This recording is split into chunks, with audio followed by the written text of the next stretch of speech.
What's up, guys? Welcome back to FishOfHex. Today we're going to be doing a rambling / update video.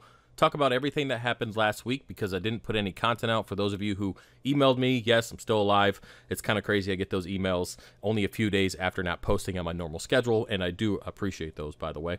And anyways, we're going to talk about the frag swap, hunting, talk about the Reef tanks for veterans tank or setup that will be here on Monday. And that's all I'm going to add to the list right now because I'll probably forget to talk about things if I keep adding to it. So let's go ahead and get started.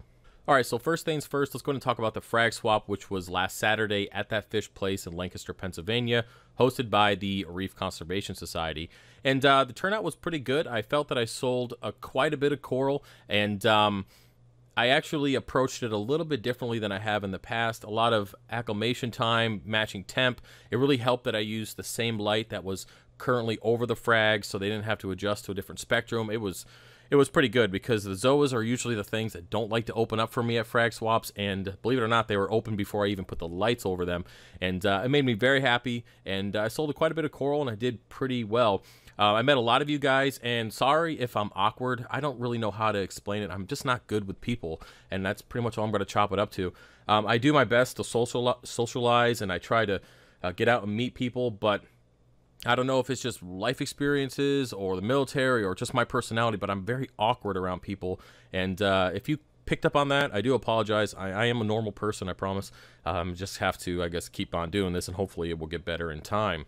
Now, as I mentioned in my previous videos, I was going to leave the swap a little bit early in an attempt to get out into the woods a few hours before sunset to start the opening day of Muzzleloader here in Pennsylvania. And I did just that. I got into the woods about 2.5 hours in my buddy's tree stand.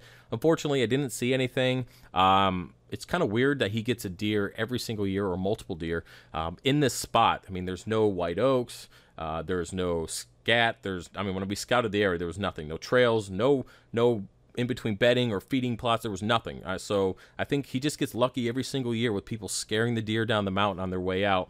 But either way, I definitely enjoyed being there. There was only one other person hunting up on the mountain. He was with his dog, which was kind of weird. And he was just running around barking and being annoying.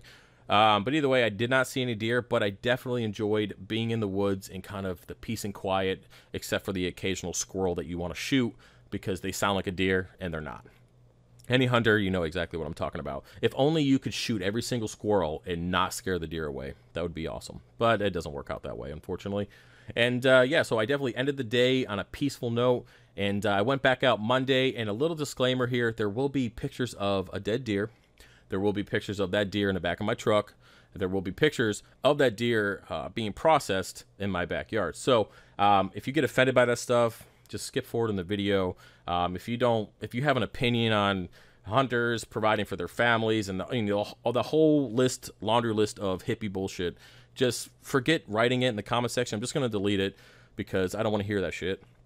And, just kind of keep it to yourself. If you don't like it, give the video a thumbs down and fuck off. I mean, I don't really know what to tell you.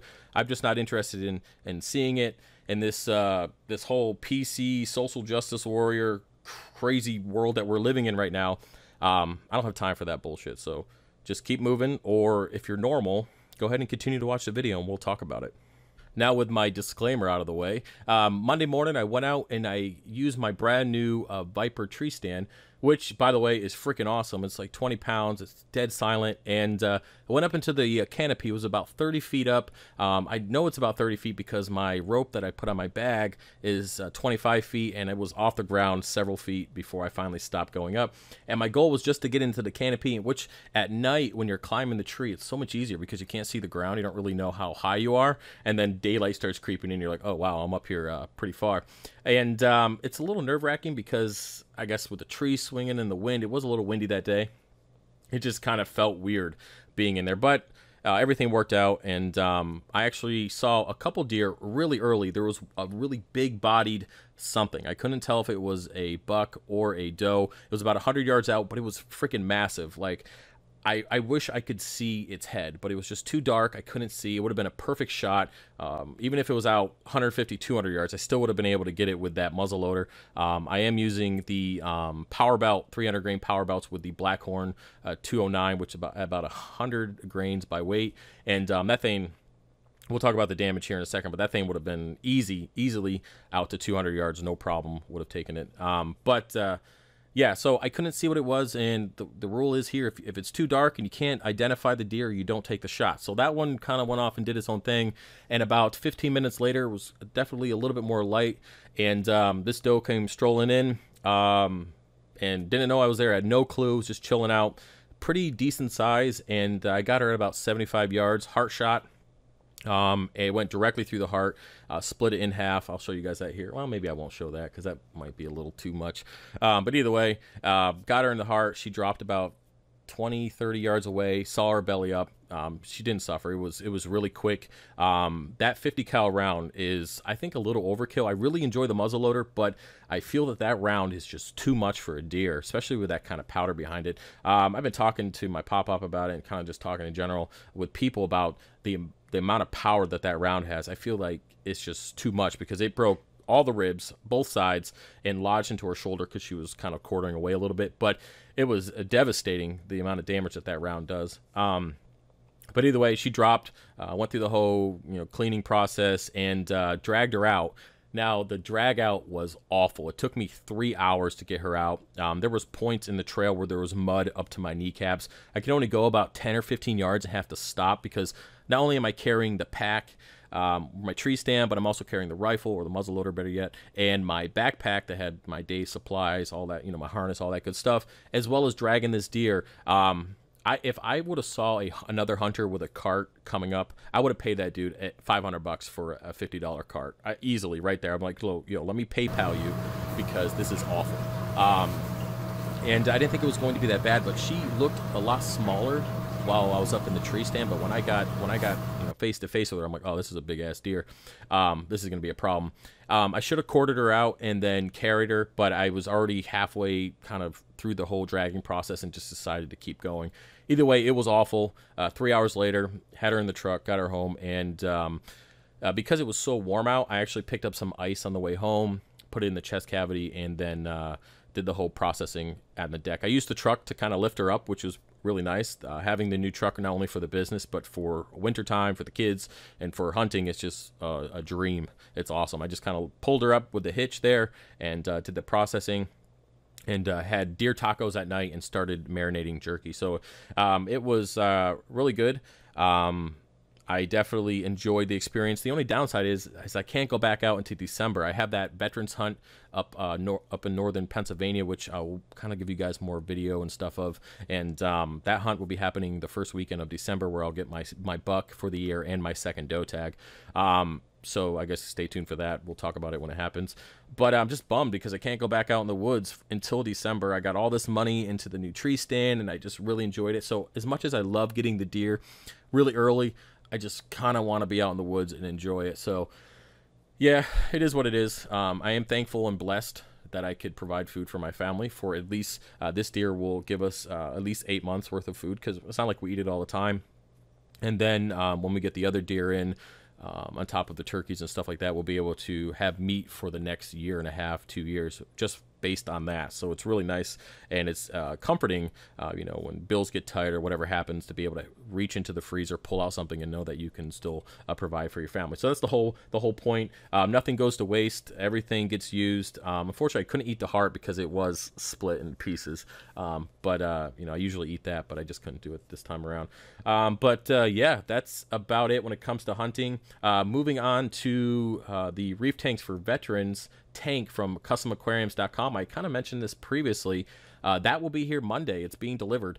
I'll do an unboxing. I'll show you guys a whole video, and then I'm going to give it away. My goal is to give it away to somebody in the surrounding states that's a veteran that is going to use it as an upgrade, not necessarily a brand new spanking system.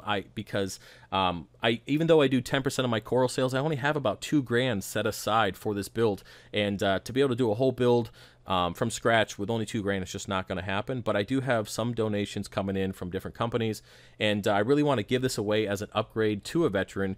And I'll bring it there on the truck, and we'll set it up. We'll use some of your existing equipment based on kind of what you have currently, and go from there. So I'm definitely looking forward to this. I will have that out hopefully to a veteran within the next couple months, so I'm pretty excited. Also, I'm heading over to JP's tonight. I'm going to get the video and the pictures for his 75-gallon tank. It's been up for about 6 months, and it's looking pretty damn good.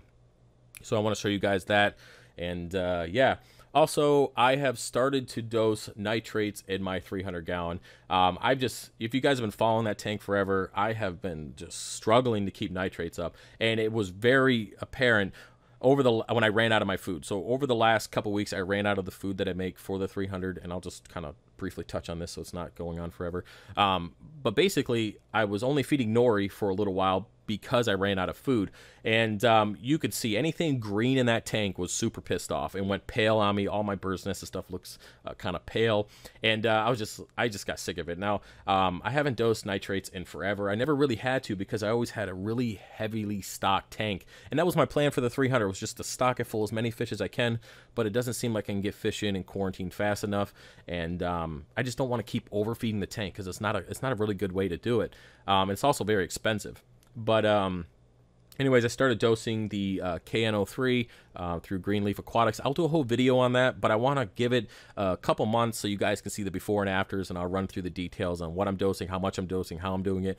But for the first time in 1 year, I'm finally seeing some color on my nitrate test kit, and I just stopped testing it for the longest time because I was just like, I'm gonna feed this tank a shit ton of food, and hopefully it will get better like it did in the 125 in my previous tank, and it just never got better. I think this Niles protein skimmer is a little overkill since it is rated for a 500 to a 1,000 gallon reef tank, and I'm only sitting at about 350 to 380 gallons, so I'm already below that, and that thing's a monster because I do have that Avast Marines skimmer swabby, whatever you want to call it, yeah, in there. So it's always running at 100%, and I am pulling out about 5 gallons of skimmate every 3 weeks right now.